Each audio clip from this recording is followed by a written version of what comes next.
Operários em quarentena. Mais de 160 trabalhadores testaram positivo para a Covid-19 e obra da Ferrovia Norte-Sul é interrompida. O governador volta a defender o isolamento social e diz que vai cobrar ações dos prefeitos. Nós expandimos mais leitos do que nós já fizemos. Agora é preciso que haja a contrapartida também por parte dos prefeitos. A falta de anestésicos e sedativos acende o alerta em Goiás. Na capital, o problema já atinge UTIs de hospitais públicos e privados. Os medicamentos são usados em pacientes que precisam de intubação. Operação da polícia prende suspeitos de roubar carros de luxo em Goiás e Distrito Federal. Chega mais, que o Jornal Anhanguera já está começando.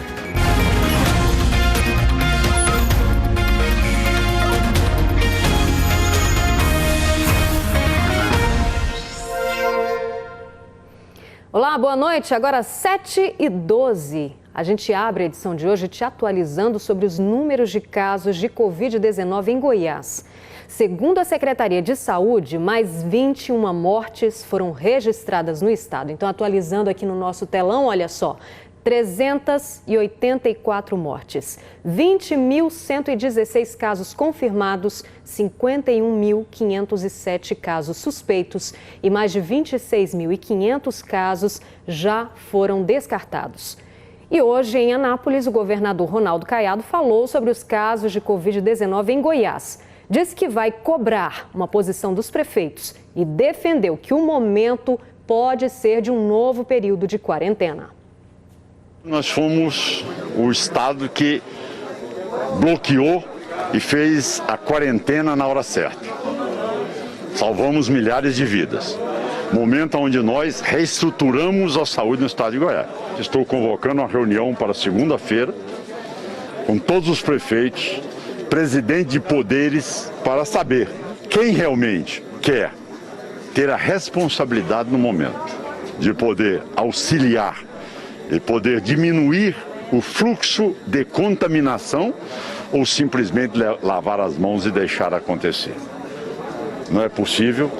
Nós expandimos mais leitos do que nós já fizemos. Agora é preciso que haja a contrapartida também por parte dos prefeitos. Que quando vocês me criticaram, quando eu fiz a primeira quarentena, está aí o resultado. Nós não transformamos em Manaus e nós não transformamos aqui nem no Pará. Bom, agora nós temos um segundo momento. Se nós não diminuirmos esse fluxo de pessoas, a quantidade de números, ou seja, se nós estamos 1.000 por dia, nós podemos chegar a 2.000 por dia. E aí a estrutura hospitalar ela não será suficiente. O que nós precisamos é de ter agora um hiato a mais, ou seja, um período para a gente aumentar o isolamento social, para daqui 10 dias voltarmos.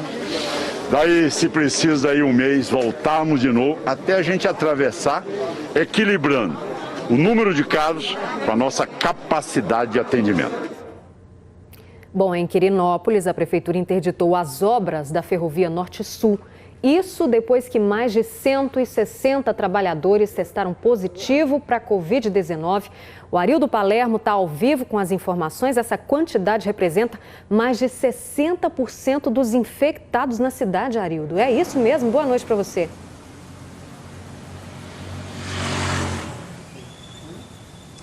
Oi, Rosane, é isso mesmo. Boa noite a você e a todos que nos acompanham.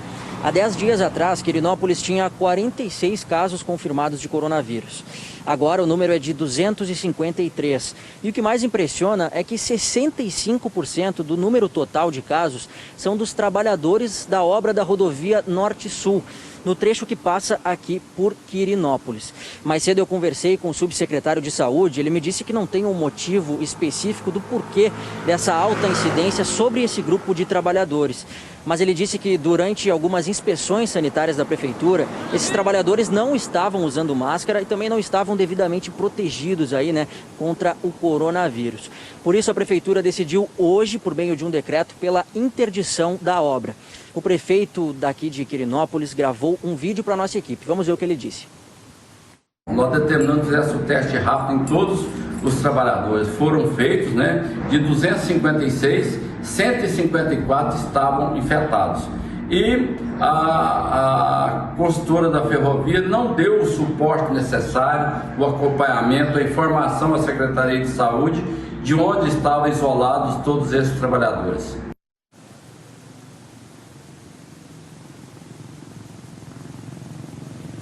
Lembrando, Rosane, que Quirinópolis tem então 253 casos confirmados de coronavírus.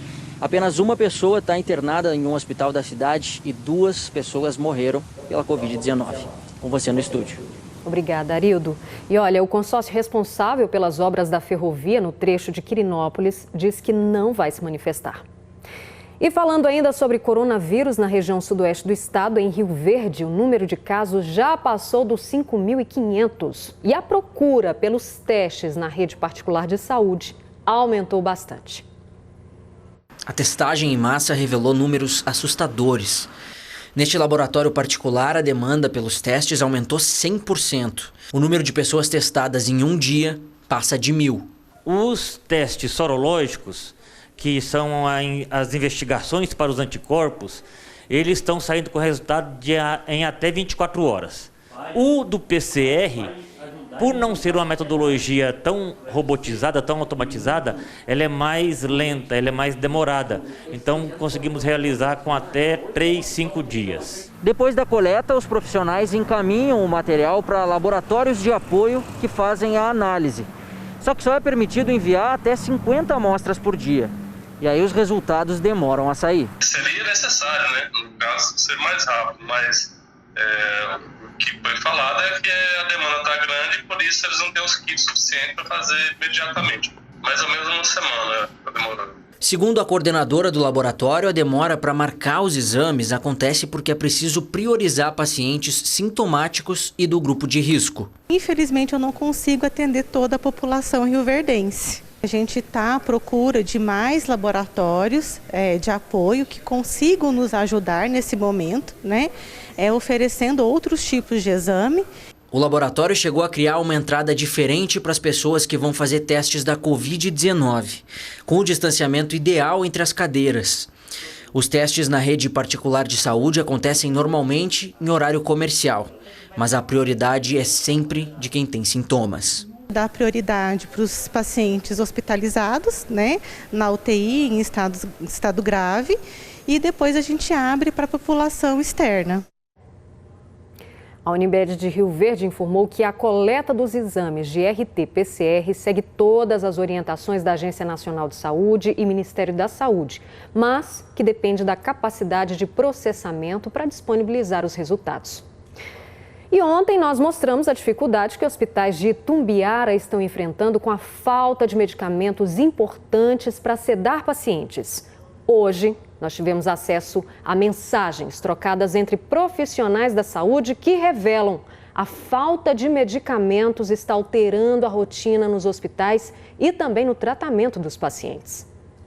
Nós tivemos acesso a uma conversa de WhatsApp de profissionais da saúde de hospitais da capital, do interior e até de Brasília, que trabalham em UTIs. Na conversa, a mesma queixa. Faltam sedativos adequados para trabalhar. Propofol é uma merda usar muito tempo. Faz rabdomiólise. É uma espécie de inflamação muscular. Daqui uns dias, nem eletiva vai ter. O HEG, que é o Hospital Evangélico em Anápolis, também não está conseguindo comprar medicação. Jesus, Deus cuida. Mais à frente, outra conversa que demonstra a gravidade do problema. O HRAM, que é o Hospital Regional da Asa Norte, acabou também essa semana. Tem Propofol e Fenta. Paciente com PIP de 16 aqui sedando com essas PIP é uma medição que indica a dificuldade respiratória do paciente. O outro funcionário diz, putz, sedando doente grave com tramal e diazepam, entubando com diazepam. Sério? Tô com vontade de chorar hoje. Tá caótico. Esse médico que trabalha em UTIs diz que a conversa revela uma situação muito preocupante. A intubação, especificamente, é um procedimento que gera muito dor.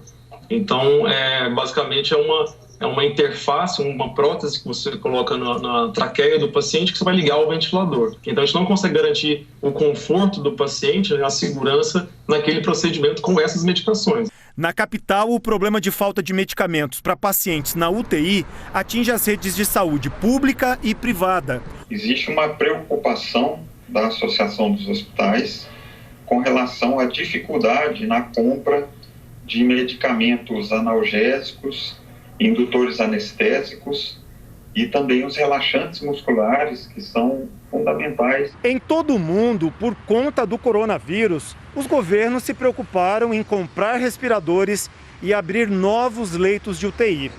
Só que em Goiás, por exemplo, desde o começo da pandemia, foram abertas cerca de 160 vagas exclusivas em UTIs para pacientes com a Covid-19. O que as autoridades em saúde e os hospitais não se deram conta foi da enorme demanda que surgiu por medicação. E a cada dia, com mais e mais pessoas sendo internadas, a indústria farmacêutica não tem estoque de remédios para atender a toda essa necessidade. A curto prazo, esse problema não será resolvido, porque nós precisamos produzir uma quantidade muito maior, e aí falta matéria-prima e falta capacidade produtiva devido a um aumento extraordinário da demanda. O que a gente tem feito são várias frentes. A primeira dela é de trabalhar com alguns estados em que esses números já estão diminuindo e se existe alguma possibilidade de cooperação nesse sentido, não que esteja faltando isso agora, mas para justamente prevendo essa maior necessidade nos próximos dias, que a gente tenha uma segurança maior dentro desses estoques. Nós ligamos no HEG, o Hospital Evangélico Goiano de Anápolis, mas fomos informados que não havia ninguém na unidade para falar sobre uma possível falta de remédios hoje à tarde. A direção do Agarram, o Hospital da Asa Norte de Brasília, disse que não há falta de remédios para sedação de pacientes. 7 pessoas foram presas hoje no entorno do Distrito Federal. Elas são suspeitas de formar um grupo que roubava carros de luxo em Goiás e no DF. Eles chegavam a instalar rastreador em carro roubado para roubar o mesmo veículo de novo. Polícia, senhora, abre a porta! Vai! Ainda era de madrugada quando os policiais da Delegacia Especializada de Repressão de Roubos de Veículos do DF começaram a operação. Os agentes cumpriram 9 mandados de prisão e 15 de busca e apreensão nas cidades de Lusiânia, Valparaíso, Cidade Ocidental, Novo Gama e mais 3 cidades do Distrito Federal. 7 pessoas foram presas e grandes quantias em dinheiro foram apreendidas. Segundo as investigações, o grupo roubava carros de luxo em cidades do entorno e no Distrito Federal. A ousadia dos suspeitos era tamanha que eles postavam vídeos dos crimes nas redes sociais. Os carros eram anunciados em sites de vendas na internet. Antes de entregar aos compradores, os suspeitos instalavam GPS para rastrearem os veículos e roubarem novamente. Um carro chegou a ser vendido e roubado mais de uma vez, segundo as investigações. Além do líder da organização criminosa, a gente conseguiu retirar também os seus colaboradores, adulteradores de sinais identificadores de veículo, falsificadores de papel, elementos que faziam placas frias para os carros, donos de oficina e outros colaboradores. Para despistar a polícia, os carros de maior valor eram vendidos em Goiânia. Os presos vão responder pelos crimes de formação de quadrilha, roubo, falsificação de documentos e estelionato. Bom, no começo da semana nós mostramos um atropelamento de um idoso na BR-070 em Águas Lindas. O idoso morreu e o motorista fugiu. Hoje a Polícia Civil encontrou o carro flagrado pelas câmeras de monitoramento da rodovia. O Danilo Moreira agora volta ao vivo com a gente para explicar esse assunto. Boa noite para você, Danilo. Como é que a polícia chegou até esse carro?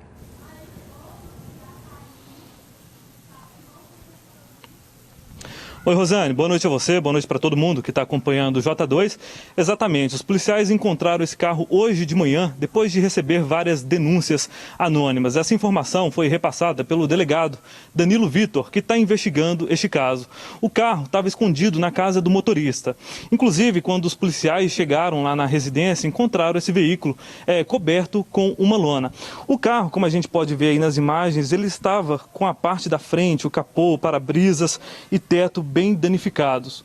O carro foi apreendido e agora deve passar por uma perícia. O motorista não estava na casa quando os policiais chegaram lá, mas ele já foi identificado e os policiais estão procurando por esse motorista. Esse acidente aconteceu no último domingo, quando um idoso de 76 anos tentava atravessar a BR-070, lá em Águas Lindas. Esse carro acabou atingindo o idoso, ele morreu na hora. Câmeras de segurança da rodovia registraram esse acidente e as imagens mostram esse carro deixando o local sem prestar socorro. De acordo com a polícia, esse motorista ele pode responder por homicídio culposo quando não há intenção de matar e também por omissão de socorro. Rosane, eu volto com você. Obrigada, Danilo, pelas informações. E um acidente no fim da tarde na BR-060, em Anápolis, deixou gravemente ferido um oficial da base aérea. O oficial de 50 anos seguia no sentido Anápolis-Goiânia quando o carro foi atingido por um caminhão. Ele perdeu o controle da direção e capotou. O carro invadiu a pista contrária e bateu com um veículo de carga. O oficial teve ferimentos graves. Ele foi levado para o Hospital de Urgências de Anápolis. O trânsito no sentido Goiânia-Anápolis ficou lento. E depois de quase 3 meses, o Detran retomou hoje as provas de direção em várias cidades do interior. Para isso, medidas de prevenção ao coronavírus tiveram que ser tomadas. Sabe aquela ansiedade para fazer uma prova depois de muito preparo? Esse era o sentimento do Matheus. E mesmo tendo ficado quase 3 meses sem praticar, ele foi confiante fazer a prova de direção para tirar a carteira de motorista. Eu vou tentar fazer a prova com calma para tentar passar, né? Antes de entrar no carro, o Matheus teve que limpar as mãos com álcool gel.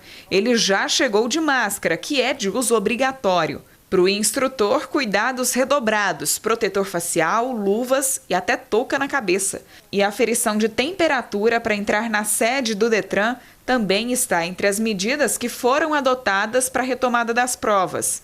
E entre cada candidato, os carros precisam ser higienizados.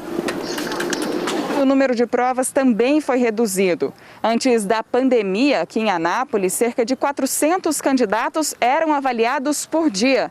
Agora não passa de 150 e tudo é feito com horário marcado.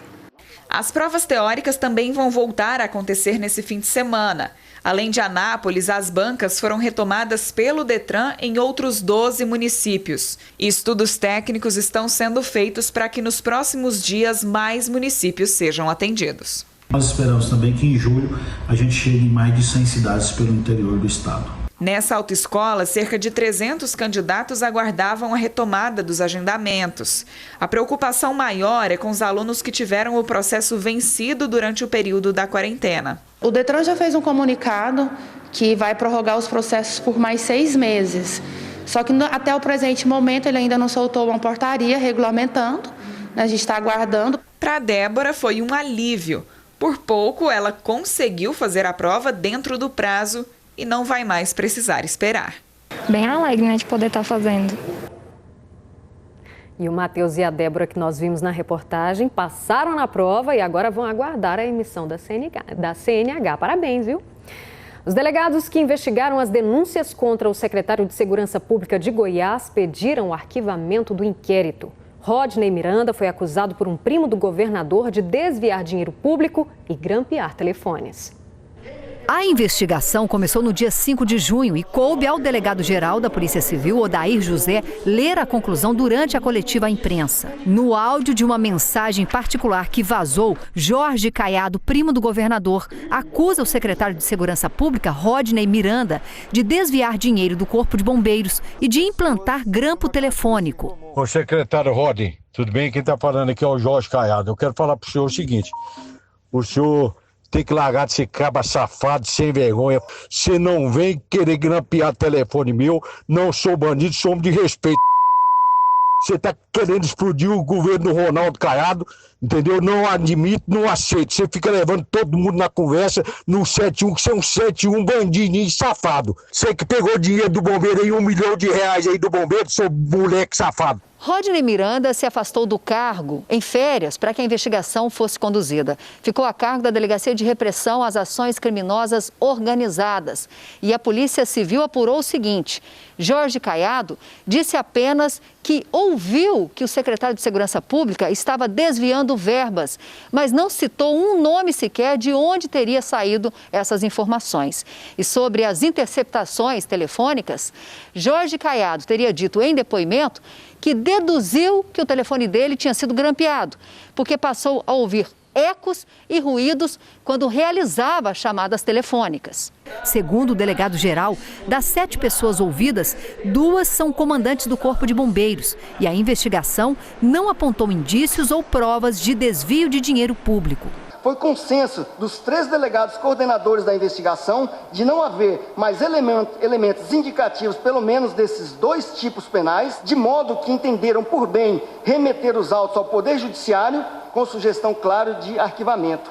O governador justificou a atitude do primo Jorge Caiado, que fez a acusação. Os excessos que foram cometidos, ele jamais fez no intuito de prejudicar, mas talvez dentro de um momento de muita emoção, de muitas informações que foram trazidas ou muitas vezes levadas para que ele tivesse aquele gesto naquele momento. E com o arquivamento do inquérito, o governador manteve Rodney Miranda no comando da Secretaria de Segurança Pública. Essa etapa, na minha opinião, está vencida e temos muita coisa a fazer. A polícia investiga uma denúncia de estupro de uma adolescente na zona rural de Campo Alegre. A Aline Braga tem as informações. O delegado que comanda as investigações informou que foi a própria adolescente de 15 anos que procurou a delegacia para fazer as denúncias. Nós também conversamos com a Polícia Militar, que registrou o boletim de ocorrência. Nele consta que ela e o namorado, de 37 anos, estavam em uma festa familiar quando ele teria sentido ciúmes dela por causa de um primo. Ele então obrigou a adolescente a entrar no carro e no caminho de volta para casa teria agredido fisicamente e também praticado o estupro. A polícia continua investigando o caso e, de acordo com o delegado, porque o homem tem endereço fixo, ele não foi preso, mas deve ser intimado a qualquer momento para prestar esclarecimentos. A menina já fez o exame de corpo de delito e o delegado aguarda o resultado desses exames. A campanha de vacinação contra a gripe aqui em Goiás termina daqui a 5 dias. Em algumas cidades do interior, o índice de imunização ainda está muito baixo. O Bruno Dourado traz as informações agora direto de Jataí, porque Jataí é uma das cidades que ainda falta muita gente para tomar a vacina contra a gripe, né, Bruno? Boa noite para você. Exatamente, Rosane, boa noite para você, boa noite a todos. Nós falamos ao vivo aqui da Secretaria Municipal de Saúde de Jataí. Bom, como você disse, além do grupo de crianças, de adultos também ainda não atingiu aí a meta estipulada, que é de 90% pelo Ministério da Saúde. Adultos entre 55 e 59 anos. Por isso, a Secretaria Municipal de Saúde aqui da cidade vai fazer nos próximos dias a terceira fase da campanha de vacinação no estilo drive-thru para incentivar aí os jataienses a aderirem a essa vacina muito importante. A gente fala agora de Rio Verde, também aqui na região sudoeste do estado. Por lá, 40% das crianças, pouco abaixo da metade do estipulado, né, ainda já foram vacinadas. Um outro grupo lá em Rio Verde que ainda não atingiu a meta estipulada é o de adultos, também nessa faixa de 55 a 59 anos. 43% desse grupo foi vacinado até o momento. Uma vacina bastante importante, né, Rosane? Volto com você. Sim, claro. Obrigada pelas informações. Vamos correr, gente. A vacinação é importante mesmo. E a seguir, começam as celebrações do Divino Pai Eterno em Panamá, mas é tudo pela internet. Agora são 7h34, daqui a pouco a gente está de volta. São 7h36, amanhã começaria a Romaria do Divino Pai Eterno em Trindade. Mas o que a cidade vai receber são barreiras nas entradas para impedir o acesso dos devotos. Isto por causa da pandemia do coronavírus. E a pandemia afetou também a festa do Divino Pai Eterno de Panamá, no sul do estado. Jonathan Moreira está chegando. Jonathan, boa noite para você. Como é que vão ser as celebrações aí esse ano? Boa noite, Rosane, para você também, para todos que estão nos acompanhando. Tudo pela internet. Ainda bem que nós temos a tecnologia para amenizar um pouquinho dos impactos nessas festividades religiosas que são tão importantes para o nosso estado, não é verdade? A festa do Divino Pai Eterno do Panamá começou hoje com uma missa às 5 da tarde, aproximadamente às 5 da tarde, tudo pela internet. Olha só que bonita a imagem da missa. Uma carreata que estava prevista para acontecer hoje também foi cancelada a pedido do Ministério Público, tudo por causa da pandemia do novo coronavírus. A festa do Divino Pai Eterno do Panamá é tão importante, tão tradicional, quanto a festa do Divino Pai Eterno que acontece em Trindade. Só para você ter uma ideia, Rosane, no ano passado, em torno de 150 mil pessoas participaram dessa festa. Isso é muita gente, porque a cidade é bem pequena, tem em torno aí de 2.600 habitantes. O ritual foi cancelado, a romaria foi cancelada, mas a fé não. A fé não é diminuída por causa da pandemia e o melhor a se fazer nesse momento é o devoto do Divino Pai Eterno continuar de casa, rezando para essa pandemia passar logo. Rosane? Pois é, Jonathan, ainda bem que a gente tem os recursos tecnológicos para lidar, né, com esse novo normal. Agora, olha, a região da 44 está sendo ocupada por ambulantes que se aglomeram na calçada e até na rua. Risco para a saúde deles e que pode ter consequência na saúde de todos os moradores da cidade por causa da pandemia. A região da 44 amanhece com gente para todo lado. Os ambulantes transformam as ruas em vitrines e as vendas são feitas ali mesmo. O registro é de hoje cedo e mostra pessoas aglomeradas, desrespeitando as orientações de distanciamento. Comerciantes da 44 e os vendedores da Feira Hippie reclamam que estão desde março sem trabalhar, quando o comércio fechou por causa da pandemia de coronavírus. Enquanto isso, os ambulantes continuam vendendo. Por volta das 8 horas, a Guarda Civil Metropolitana e uma equipe da fiscalização chegaram. A movimentação já era bem diferente do que no início do dia. Aos poucos, o movimento vai sendo retomado na região. As lojas das galerias devem reabrir no próximo dia 30, com uma série de medidas sanitárias. Até lá, os clientes só podem retirar as mercadorias que compram pela internet. Para isso, as portas das lojas ficam um pouco abertas. Já a Feira Hippie ainda não tem uma previsão para a retomada das atividades. A Associação de Empresários da região da 44 diz que a solução para acabar com a ocupação irregular dos ambulantes é responsabilidade da Prefeitura e que a volta responsável do comércio na região só vai ser possível se essa fiscalização acontecer. A Secretaria Municipal de Planejamento Urbano disse que as equipes estão fazendo patrulhamento da 44, tanto que fez 160 autos de apreensão até a primeira quinzena de junho. Para a Secretaria, esses vendedores ambulantes estariam aproveitando o momento das trocas de turno das equipes para ocuparem as ruas. A Secretaria garantiu que vai começar uma série de ações na 44 que vão desde proibição de estacionamento até limitar o acesso de pessoas. Hora da nossa imagem do dia. Olha só que impressionante, uma gameleira nasceu no alto de um poste de energia aqui na capital. No meio do concreto, gente, a arvorezinha foi retirada numa operação trabalhosa.